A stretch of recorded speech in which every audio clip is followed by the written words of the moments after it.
महामना के सहयोगी।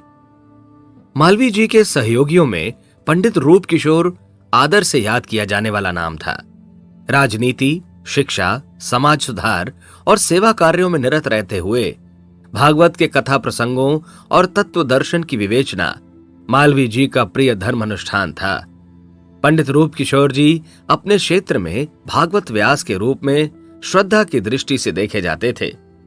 पंडित रूप किशोर अपने आप को महामना का विनम्र शिष्य और अनुयायी ही कहते थे।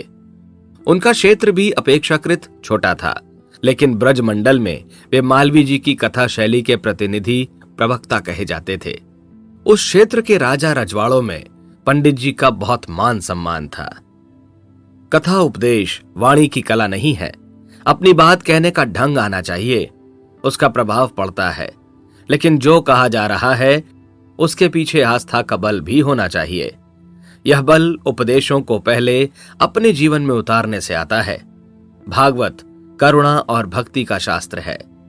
वह प्रेत पिशाचों को भी कषाय कल्मशों से मुक्त करता है। धुंधकारी प्रेत की कथा भागवत कथा के समय महात्म्य प्रसंग में हर बार सुनाई जाती है।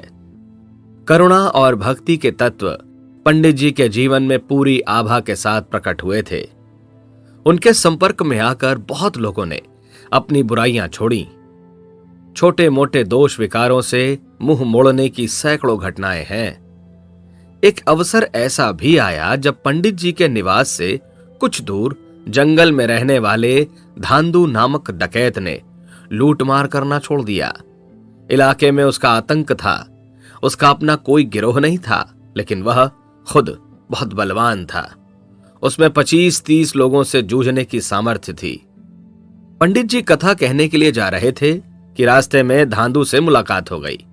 कहने लगा, आप ब्राह्मण देवता हैं, आपका अनादर तो नहीं करूंगा, लेकिन मैं दस्यु हूं।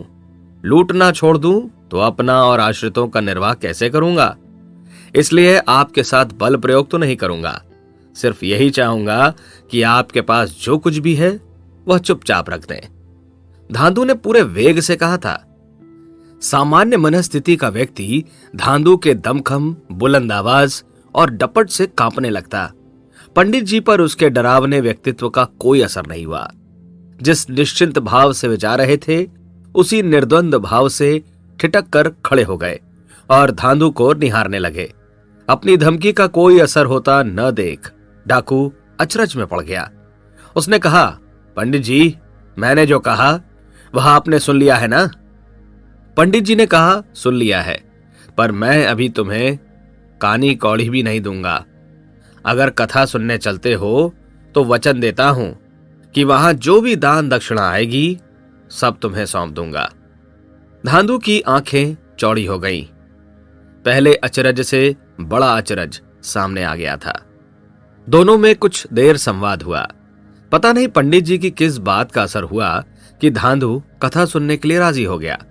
वह साथ चल पड़ा। भागवत सप्ताह की पूरी अवधि में उसने ध्यान से कथा सुनी। पुराने संस्कार बीच बीच में जोर मारते। वह लोगों को डराने धमकाने लगता, लेकिन यह देर तक नहीं चला।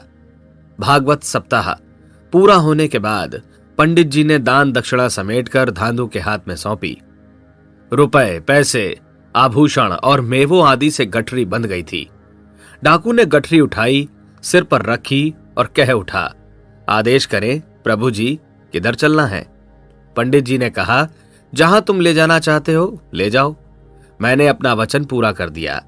धांधु ने गठरी उतार कर एक तरफ रखी और पंडित जी के चरणों में लौट गया। जोर जोर से रोते हुए वह कह रहा था, मुझे राह मिल गई भगवान, आप मुझे क्षमा करें। मैं मेहनत और ईमानदारी की कमाई ही खाऊंगा, उसी से अपने परिवार का गुजारा चलाऊंगा। अनुनय विनय कर वह बोझ पंडित जी के घर तक छोड़ने गया। जिसने भी देखा एक बार तो विश्वास नहीं किया कि यह धांधु डाकू है।